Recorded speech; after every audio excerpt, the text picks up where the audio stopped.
Now, I want to say that Iceland's disaster has not been accidental. That's the next slide. But there have been 196 currency and 69 banking crises in the last 30 years. Okay. And this stops at the year 2000. So it goes on, and it is even getting worse now because, so it is, what I'm trying to say, it's systemic. It is not. It has nothing to do with, there are some bad guys and there are some good guys. It is probably exacerbated by incapable experts. But the real reason lies behind the absolutely incredible workings of the interest. And I would not be interested if this, if I would only understand the problem. But I think we need to look at solutions. And the most ingenious solution I have found in 30 years exists in Sweden, where there is a membership bank called JAK, Jord, Arbete, Kapital, Land, Work and Capital, in that they give loans. That's the first two little blocks there. No, you have to save a little bit. And then you go and get the loan, and while you pay back the loan, you already pay into a savings account. And if you compare this to a bank loan, you see clearly how it works. You have, let's say, 200,000 Swedish crowns over 25 years, and you pay 8% in the bank. That's around 1,500 Swedish crowns. And in the JAK Bank, you pay back the loan with 667. With the work of the bank, which is about 1 to 2%, it's 190 crowns in this case, and 654 Swedish crowns into the savings account. Now, this means the savings account, this is not voluntary savings. This is saving that has to happen. So in the end of the month, you both pay about 1,500 Swedish crowns. And at the end of 25 years, you both have paid around 453,000 Swedish crowns. But the difference is, in the bank, you get nothing. You have nothing left. But in the JAK system, you still have 90% of the original loan as savings. Yes. And I think it's really brilliant, because what it means is that by saving at the same time that you repay the loan, you allow other people to make a loan. Yes. And this whole thing was invented by farmers, because farmers very easily understand why exponential growth is impossible. Yes. They can just, you know, increase the yield on their land for a certain amount, but not that much. Yes.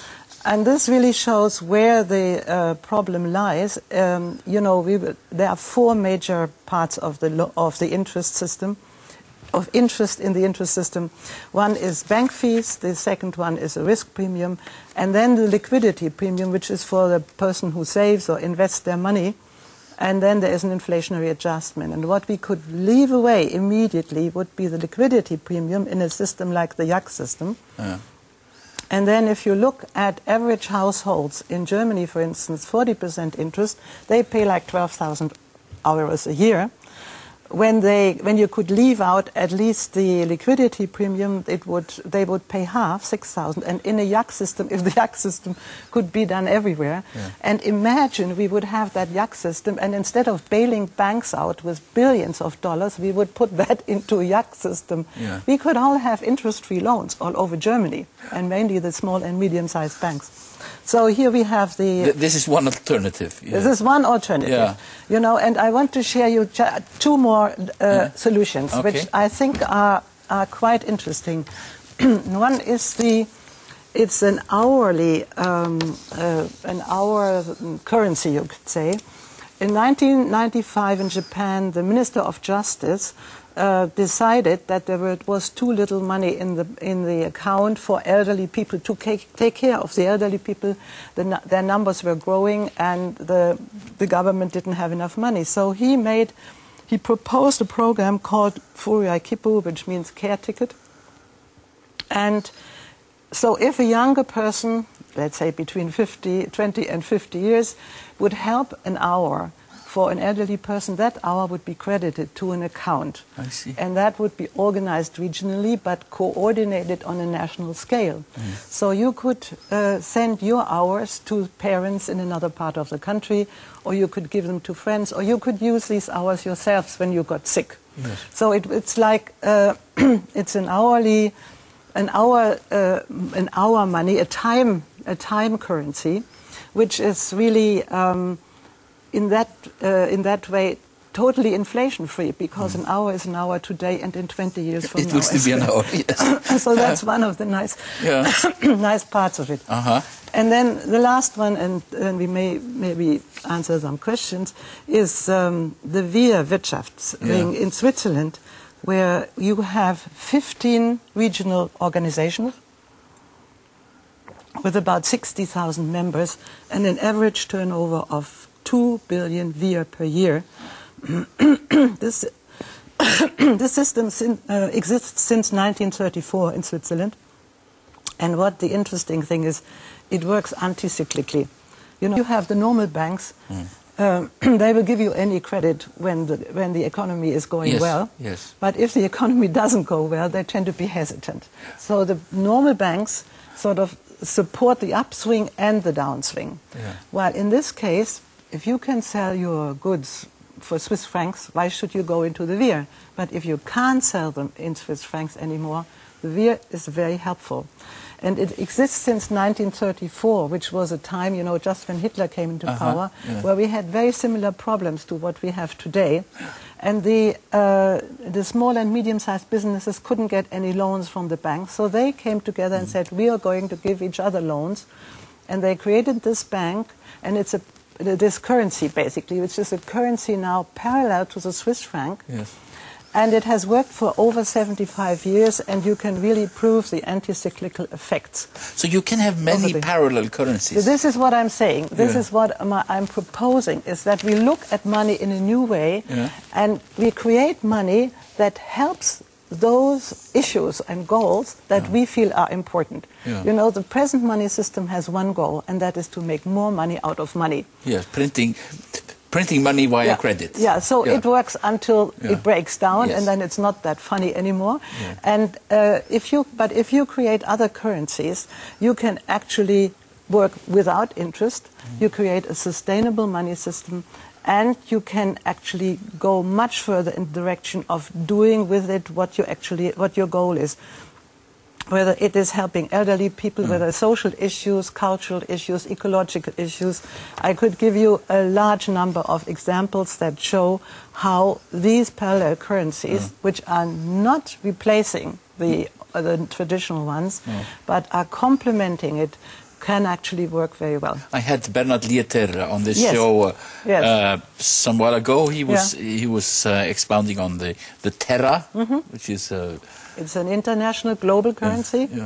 It's a reference currency which makes reference to large amounts of goods in store, and where people who are using the Terra are paying for the cost of storage. So there is a demurrage rather than an interest system.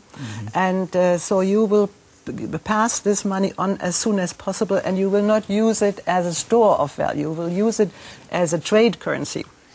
So it's specifically designed for that. But there's, of course, another aspect with it. We have the curse of all these bubbles and these crises, but we also have that the fact that the way our money system works is terribly destructive to the environment.